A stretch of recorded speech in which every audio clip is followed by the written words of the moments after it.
It is July, and this month we have Summerween, a book club selection, a readathon, and a buddy read. I'm gonna be busy. It's gonna be fun. Let's just get on into it.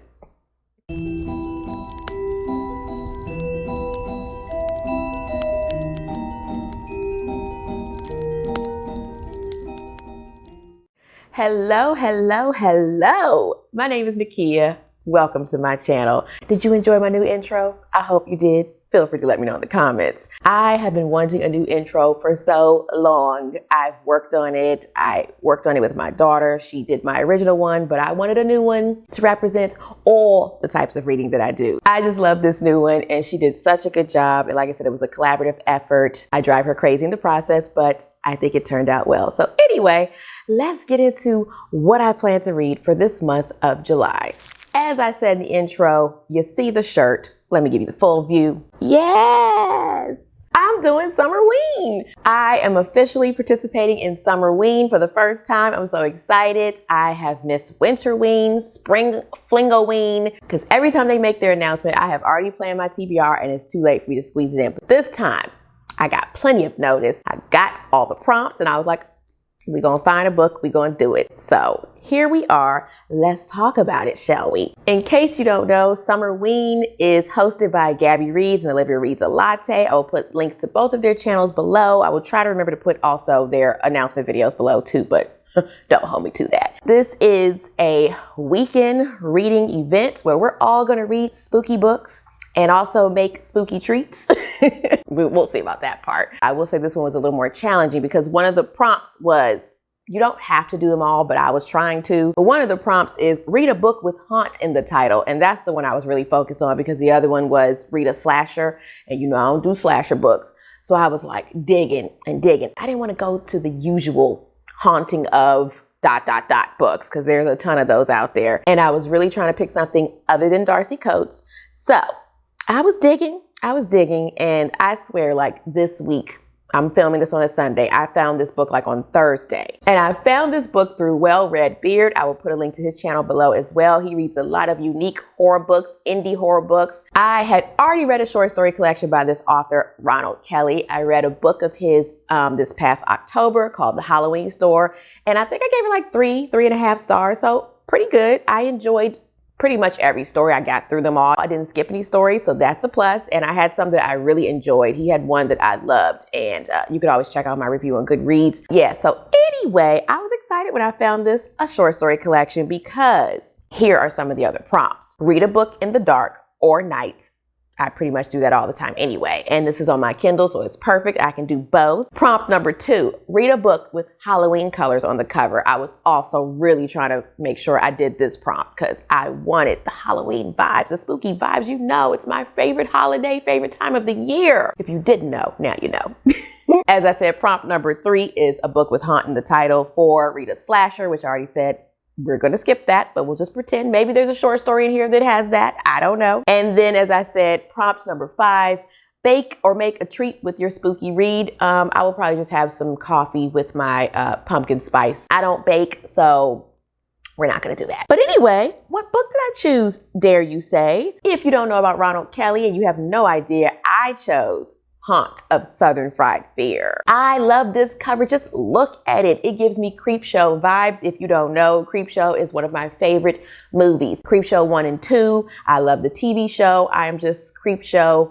Love it, love it, love it. So there's not much to tell. This is a short story collection and I don't know a lot. We going in kind of blind. You know me, I just checked for trigger warnings to make sure there was nothing, you know, in there I didn't want to come across. We shall still see because I didn't find anything, but sometimes you never know. But when I read Halloween Store, it was all good. Everything I was here for. So hopefully this is the same. I'll just read you a little bit of what it says. Pull up a tombstone and join your host, the old storyteller, as he shares 9 tales of ghostly horror that will run a shiver down your spine. Tour a backwoods graveyard, neglected and forgotten. A cemetery haunted by restless spirits and wayward souls. Some are earthbound by sorrow and remorse. Others by an unearthly hunger for vengeance. Sounds intriguing, sounds like fun. I'm sure I will enjoy. And I love the fact this is a short story collection. I think this is around 100 and something pages, so won't be too time consuming for me. I am enjoying more short horror stories lately, because that way, if I'm not enjoying it, it flies by. And when it's a short story collection, I can skip one or two if I'm not feeling it. We'll see. And I'm going to try to do something special for Summerween, some kind of vlog. At this point, you've already seen my Try a Chapter Romance Books Edition reading vlog, and that was a beast to edit. I don't know how you all do it when you have these hour-long vlogs, because I had like an hour and something of footage and it just was ugh. So I'm gonna try to come up with something short and sweet for this that I will do, but don't hold me to it. I'm gonna try. Fingers crossed.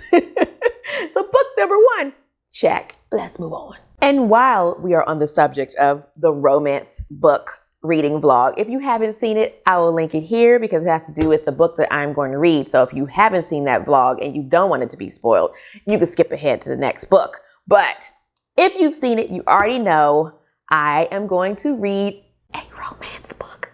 Who am I? Oh God, I don't fully count this one, but let's see. This down.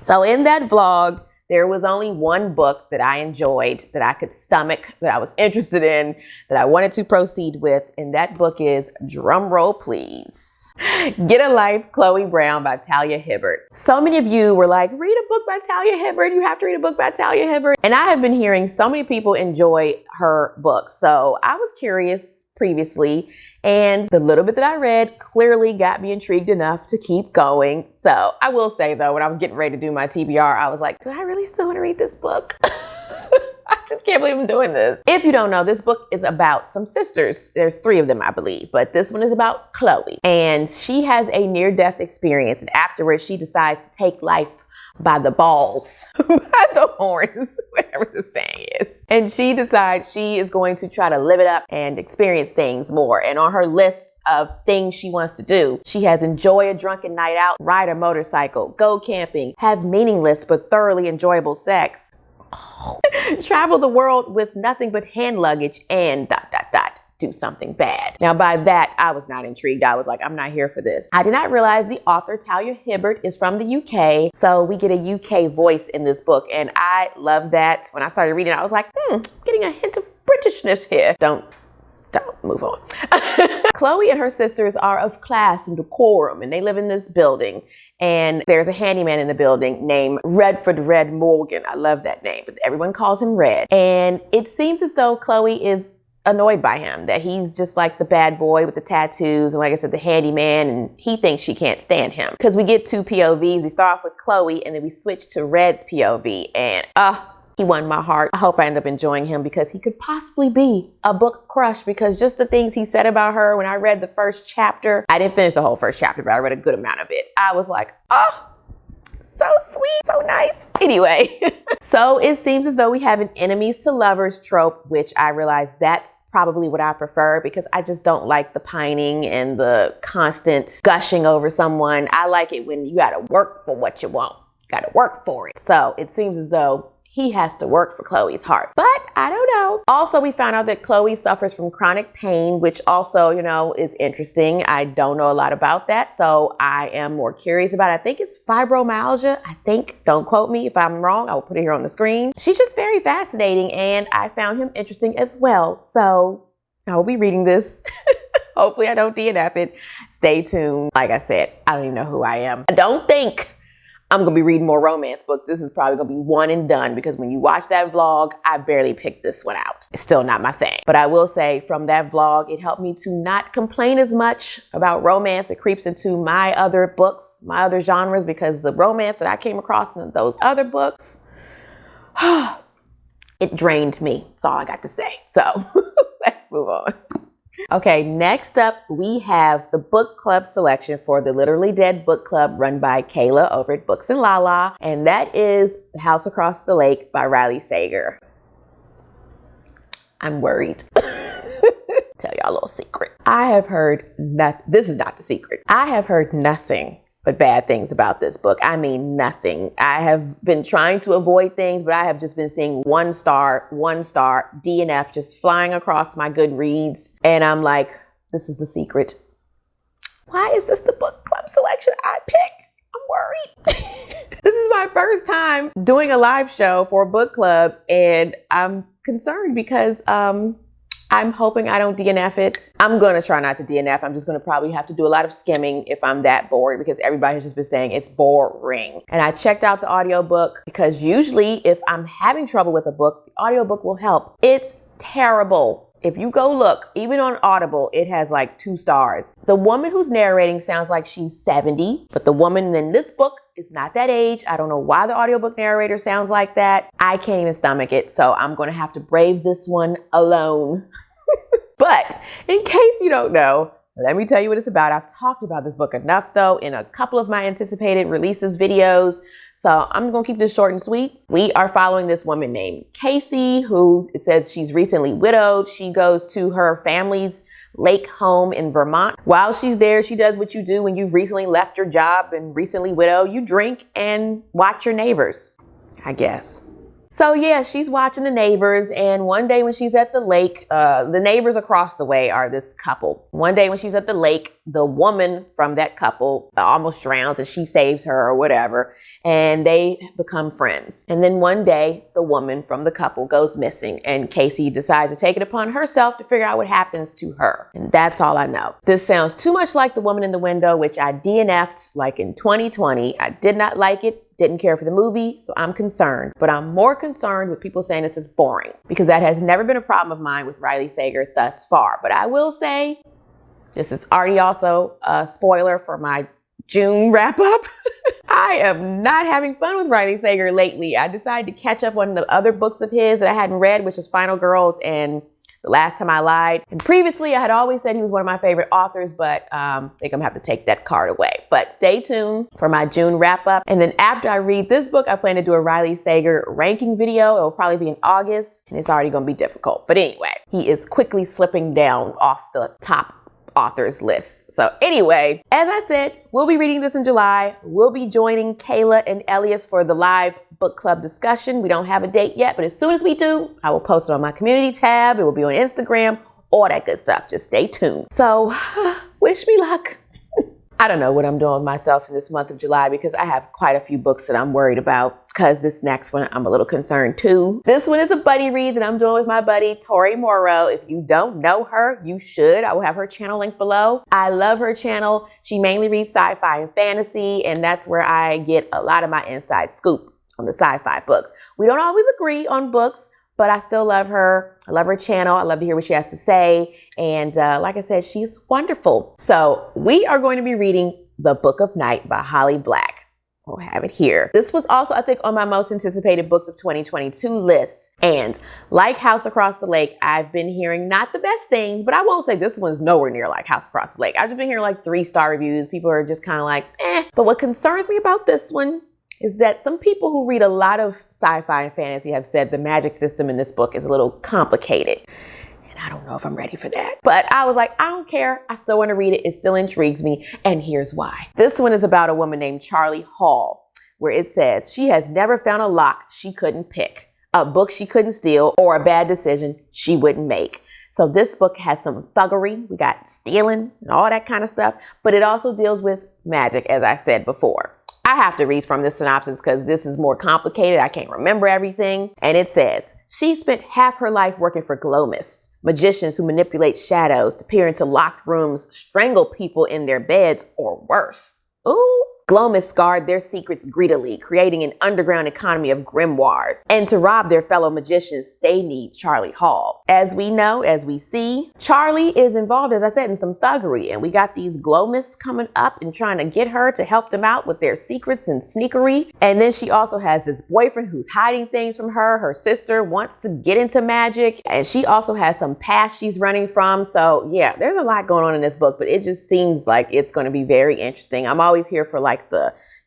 grit of a story. I've already said this before. I love those kind of things. I think it's because I grew up watching action movies with my dad and, that kind of stuff, heists, those things. So that intrigues me. Hopefully this will not be a DNF because it's a buddy read and Tori and I will be discussing it as we go. So like I said, fingers crossed, I don't DNF it. I can get through it. I read a sample. I was enjoying the writing. So hopefully that stays throughout the book. Let's move on. And lastly, I I have a readathon I'll be participating in. This is the India Accords Readathon 2022. And this is a readathon that is all about promoting indie books. And I found out about this readathon through a booktube buddy of mine, Steve, from Steve Talks Books. And I was like, hold up, I want to participate in this.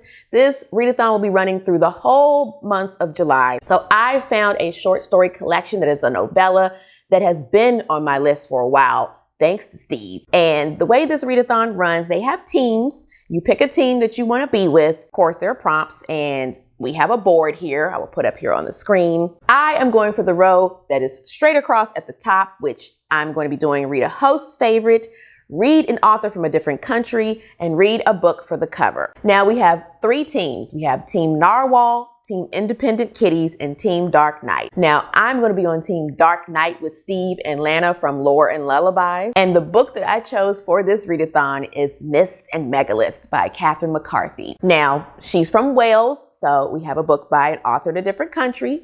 Check. This is a favorite of Steve, which is why it was on my list for a while. He did a list of favorite horror books, and this was on there, so this has been on my list. So like I said, check. And I'm also reading it for the cover. Look at this cover. I've said this before. I love book covers that are black, white, red, gray, those colors. I love them. I've always loved those colors together. Hey, like in the shirt.